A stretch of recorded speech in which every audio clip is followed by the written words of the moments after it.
ideas all the time, then I suffer, because it's incredibly difficult.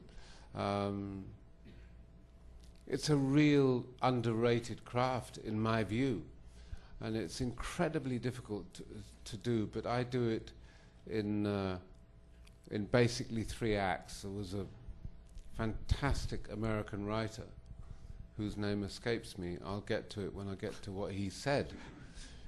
He said all screenplays are the same thing.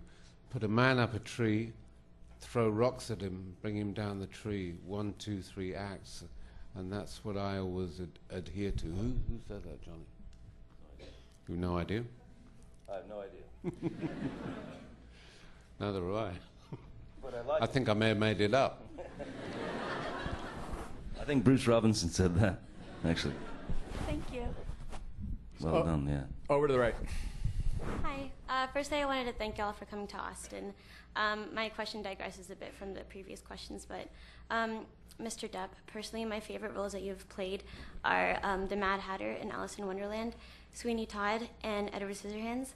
And I wanted to know, which out of these 3 roles, which one did you enjoy the most, and what was your main inspiration behind these roles? And before you answer her... By the way, it's S.J. Perlman said that. There you go. S.J. Perlman. Good call, good call. As you answer this, again, you say you do not like to watch yourself acting, but now you're a producer, so don't you have to watch the films you produce? Like, for example, this one. And also, is it true that you absolutely can't watch yourself in 3D because you don't watch 3D? I can't see in 3D. I literally cannot. I've never seen anything in my life in 3D because I have a gamey left eye. Okay. We confirm? No, but like for real. Rumor confirmed? Kind of for real. Okay. Now to her question. And I don't, I don't. Are you going to smoke? Do you think I should? Are you going to? Are you threatening me? He wants me to light this thing on fire. It's probably a bad idea, isn't it? I have no responsibility. Do what you want. Oh, wow. I mean...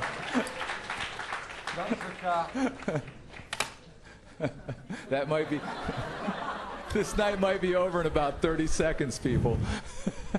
We're going to be fine. No, he made us do it. We're going to be fine because, Christ, we're adults, aren't we? Yeah, we're going to be fine. So I don't actually like to. I can't stand watching myself. It's on film. It just makes me. I don't know. What I like is I like the process. I enjoy the process. I enjoy the work. I enjoy the sort of collaborative effort, and that's really what it's all about for me. In terms of the films you speak about, like Sweeney, which was quite a challenge, or Edward Scissorhands. Without question, Edward Scissorhands for me was the most important thing I've ever done to date, because it helped me, after I'd done Crybaby with John Waters, which was it was a move, a conscious maneuver on my part, in a sense that after they'd offered me these horrible things with, like where you just carry guns and dry hump some young woman, which is not a bad thing per se, but in the context of cinema, I just felt it might have been done 1 or 2 times prior. So Crybaby was a step forward in a direction that I knew I wanted to go. Edward Scissorhands was, for me, the dream, because it was like solidifying. It was like I was on solid ground, and no matter what happened after that film, I had made my statement in terms of cinema. I'd done Crybaby, I'd done Edward Scissorhands, and if I had to go back to being a gas station attendant, I was fine to do that, And I thought it was going to happen, and it still might, but I was well prepared for it. So in terms of your question, I think yes, Scissorhands was without a doubt the most important thing I've ever done. Thanks. Thank you. Thanks. Why did the microphones go? It's good. It's all good. Is it? Yeah. So uncredited name, uncredited school, Phoenix, Arizona wants to know pretty much a similar question again, but I'll read it off. Another Hunter S. Thompson work. What influence has he had on your development and or influence as an artist/human? Human. Human. Well, there's a problem there already. I mean, Hunter had a profound effect on me as a human being, certainly, and as an artist. If I can call myself an artist, I'm not sure I can, but Hunter was one of those things, you know, the uncompromising, straight to the heart of the matter, no bullshit, just full on, you know, no turning back, into the center of the storm. So I mean, he was a great influence on me, and still is to this day. You know, it's been, Christ Almighty, it's been 6 years. I wake up with him every day, and I put my head on the pillow every night, and he's with me.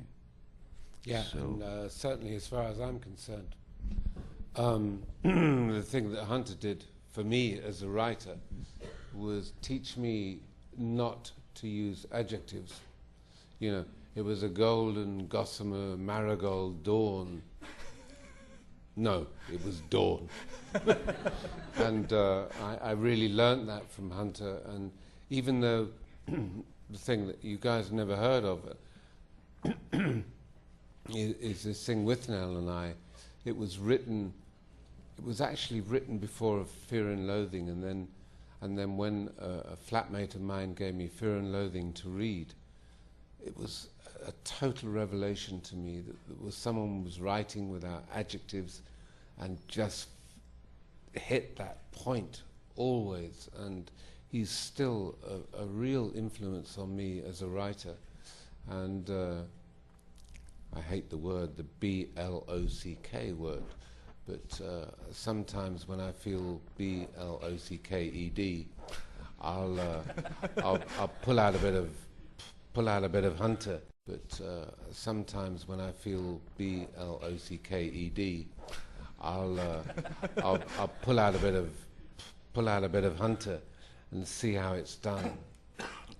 He was a phenomenal writer, a really genuinely important American writer, and the only person since Mark Twain who had shoved himself into the actual narrative of his reporting.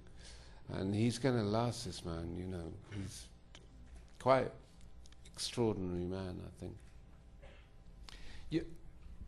Yeah, hold on one sec. He's telling me what to do, but I'm disobeying. On the Gonzo, the Hunter Thompson documentary, you're in it as the narrator. You read a bunch of the work, and I think you were instrumental, basically, in just getting the film made.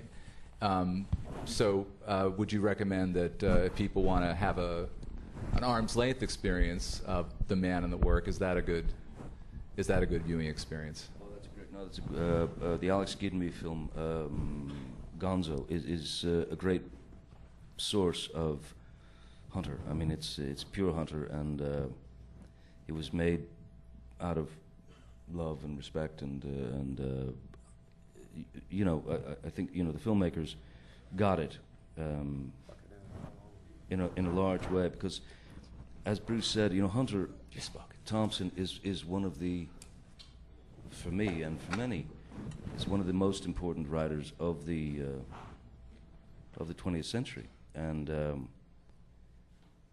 because he made his exit in the 21st, it doesn't matter. I mean, you know, that's he dictated the way he would live, and he dictated the way he would die, and that's okay by me, you know. But the most important thing is that his legacy lives on, and that people read the work, because it is unique. It is as important as, for me, as Baudelaire or Poe or Burroughs or Kerouac, you know. This is going to be the last question in the room. Hi.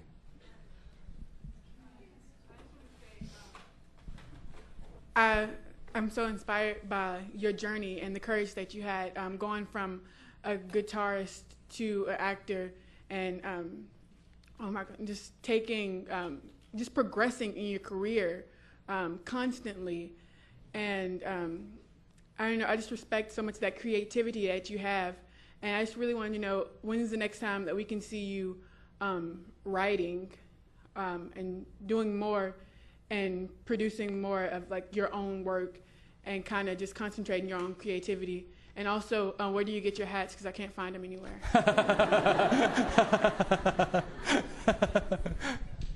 Well, I've got a few, and if you want to, I'll send you a hat for sure. If you give me your address? If you give me your... if you write it down, I swear I'll send you a, yeah. I'll be happy to, yeah.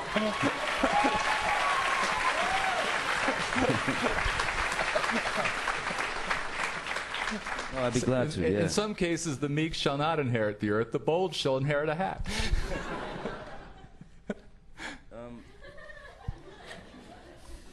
There's a thing, you know, I don't know what it is, and Bruce, most of you will probably understand this, and Bruce certainly does, you know. The brain needs to be occupied at all times, because it's otherwise it's a feral beast. You know, we must deal with it, and we must acknowledge it, and whatever outlet there is, whether it's acting. I mean, I stumbled upon acting. I literally did, and I didn't.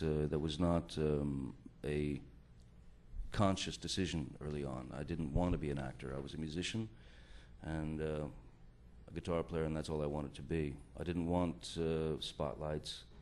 I didn't want attention. I didn't want anything. You know, I asked for nothing. I just wanted to play the guitar. Cool. Can you all see her hand?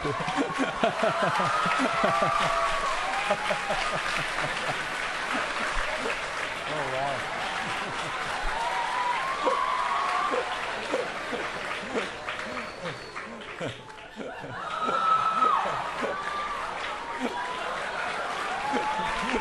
What have you done?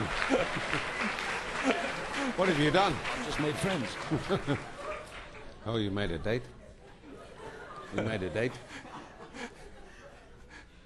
No, the reality about Johnny is, I've got to say this, I don't mind saying it with him, because I probably, I don't know, I couldn't give one damn about doing this again.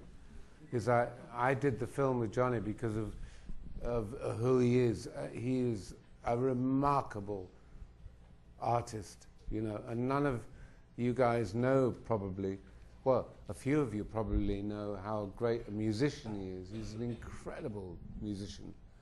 And he's also an incredible painter. You know, it's true. I have this enormous picture in my home in England that he gave me of Keith Richard, that is painted on cigarette papers. It's about 6 feet by 6 feet. It's just a really beautiful piece of art. He's the reason we're here, is he not? and that's the reason I did it with him. What? No, it's. You're right. That's all right. We have come to an end, which you've been asking to do for the last 20 minutes. So yeah. No, I don't like all of this stuff. Well, you've done very well for not liking it. We're going to sign off to our friends on the Depp net all over America. Depp net. Yeah, and come back and we'll give you an honorary degree sometime if you want. You know what? That'd be killer. Thank you. Wow.